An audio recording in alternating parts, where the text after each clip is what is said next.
Welcome back. We have another topic of chemistry. The topic is heating and cooling curves.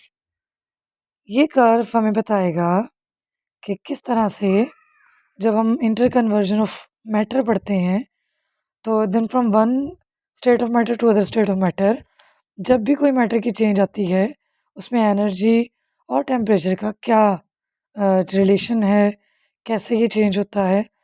अब हम यहाँ पर देते हैं जी, हमारे पास जो है वो ग्राफ में एक तरफ है टेम्परेचर, ठीक है, और दूसरी तरफ है इंटरनल एनर्जी। तो हम देखेंगे कि टेम्परेचर के इंक्रीज़ होने से इंटरनल एनर्जी कैसे इंक्रीज़ होती है and how the phase change from one state to another. So सबसे पहले हम स्टार्ट करते हैं हीटिंग कर्व, ठीक है। ये कर्व दो है, दो तरह से हम पढ़ेंगे। एक हम पढ़ेंगे फ्रॉम डाउनवर्ड टू अपवर्ड, ठीक है, दैट इज़ हीटिंग कर्व, और एक from upward to downward that is cooling curve. तो हम पहले देखते हैं कि अगर हम टेम्परेचर इंक्रीज़ करते हैं तो स्टेट ऑफ मैटर कैसे चेंज होती है। सबसे पहले अगर हम देखें पॉइंट ए से, फॉर एग्ज़ाम्पल कि हम स्टार्ट करते हैं, कोई सॉलिड लेते हैं, ठीक है, और उसको थोड़ा सा हीटअप करते हैं। तो आहिस्ता आहिस्ता जैसे वो हीटअप होगा वैसे वैसे जो है वो आहिस्ता आहिस्ता जो है वो मेल्ट होना स्टार्ट होगा। जैसे ही वो मेल्ट होना स्टार्ट होगा, एट द पॉइंट जैसे ही वो मेल्ट होना स्टार्ट हुआ, हम उस पॉइंट को क्या कहेंगे जी? Melting point. फॉर एग्ज़ाम्पल हम कहेंगे हमारे पास जो है वो कोई सॉलिड स्टेट है, ठीक है, और आपको पता है कि सॉलिड स्टेट में पार्टिकल एक दूसरे के साथ टाइटली अटैच होते हैं। तो हम क्या करेंगे जी, अब जैसे ही हमने इसे गर्म किया है, अब मॉलिक्यूल क्या होते हैं जी, आहिस्ता आहिस्ता मूव करना शुरू करते हैं और आहिस्ता आहिस्ता अपनी जगह से हरकत करते हैं, ठीक है, मूव करते हैं, और वो थोड़े थोड़े मॉलिक्यूल एक दूसरे से दूर हो जाते हैं। अब ऐसा तो नहीं होता कि जैसे ही आपने गर्म किया पूरा का पूरा सॉलिड मेल्ट हो गया, नहीं, आहिस्ता आहिस्ता जो है वो सॉलिड मेल्ट होना स्टार्ट होता है। यही वो सॉलिड मेल्ट होना स्टार्ट हुआ, ठीक है, अब एकदम से तो मेल्ट नहीं होगा पूरा का पूरा, आहिस्ता आहिस्ता होगा, कुछ टाइम लगेगा। तो उस टाइम तक, जब तक कि वो पूरा सॉलिड लिक्विड में कन्वर्ट नहीं हो जाता, तब तक क्या होता है कि टेम्परेचर इंक्रीज़ नहीं होता, टेम्परेचर कांस्टेंट रहता है। इंटरनल एनर्जी इंक्रीज़ होती रहती है और पूरा सॉलिड लिक्विड में कन्वर्ट हो जाता है, ठीक है। अगेन फिर अब लिक्विड बन गया, यहाँ पर कौन सी स्टेट है जी? अब लिक्विड स्टेट है।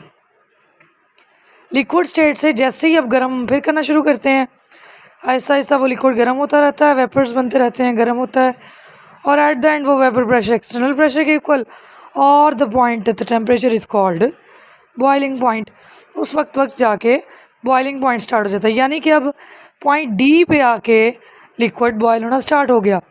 और आप देखते हैं कि जब आप किसी भी बर्तन में जो है वो लिक्विड कुछ भी बॉयल कर रहे हो, फॉर एग्जांपल पानी ही बॉयल कर रहे हो, तो वो एक तरफ से पहले हल्का हल्का बॉयल होता है, फिर थोड़ी देर बाद पूरा का पूरा जो है वो बॉयल होना शुरू हो जाता है। इसका मतलब है कि इस टाइम पर बॉइलिंग पॉइंट पे अभी बॉयल होना शुरू हुआ, लिक्विड पूरा का पूरा नहीं हुआ, यानी स्टार्ट हो गया। इसका मतलब है फिर से टेम्परेचर कांस्टेंट।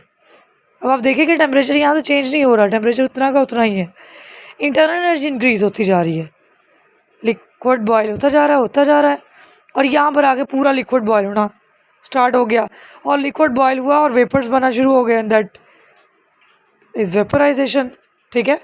तो यहाँ पर हमारा जो है वो इतना हो गया हीटिंग कर्व, ठीक है, from solid to vapours, solid, liquid and then gas. अब अगर हम इसे रिवर्स डायरेक्शन में पढ़ें, बिल्कुल हम इसे वेपर से दोबारा वापस लेकर आते हैं। अब वापस लेने के आने के लिए क्या करना पड़ेगा? हमें टेम्परेचर कम करना पड़ेगा, टेम्परेचर कम करना पड़ेगा। दैट मीन के वेपर का टेम्परेचर जब हम कम करेंगे, वेपर्स आहिस्ता आहिस्ता आहिस्ता आहिस्ता कंडेंस होंगे और वो कन्वर्ट हो जाएंगे लिक्विड में, ठीक है।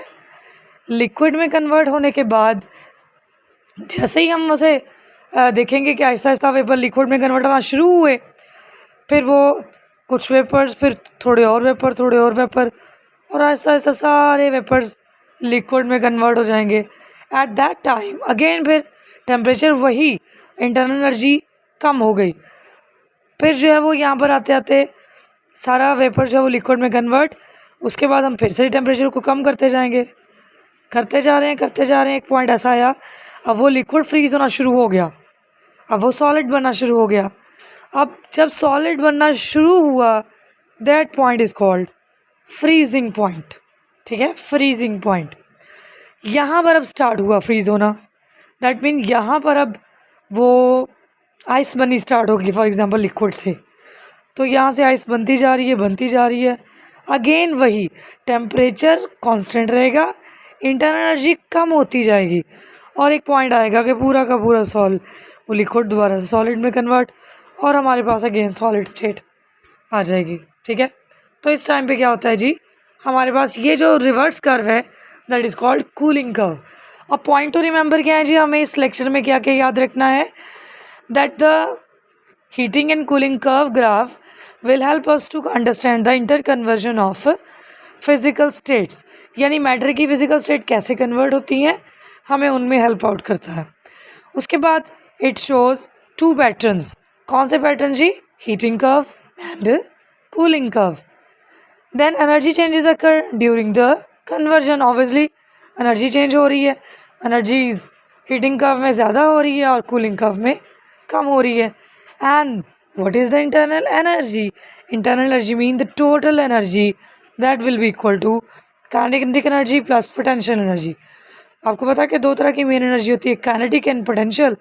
Kinetic is due to the movement and potential is due to the position. तो दोनों को जब मिला के हम लिखते हैं that will be called the internal energy. तो ये हमारा था जी आज का लेक्चर। होप सो आपको ये समझ आ गया होगा। कोई भी क्वेश्चन है आपका इससे रेलिवेंट तो कमेंट में ज़रूर पूछिएगा। It will be honour for me to answer your question. Okay जी, अल्लाह हाफ़िज़, टेक केयर।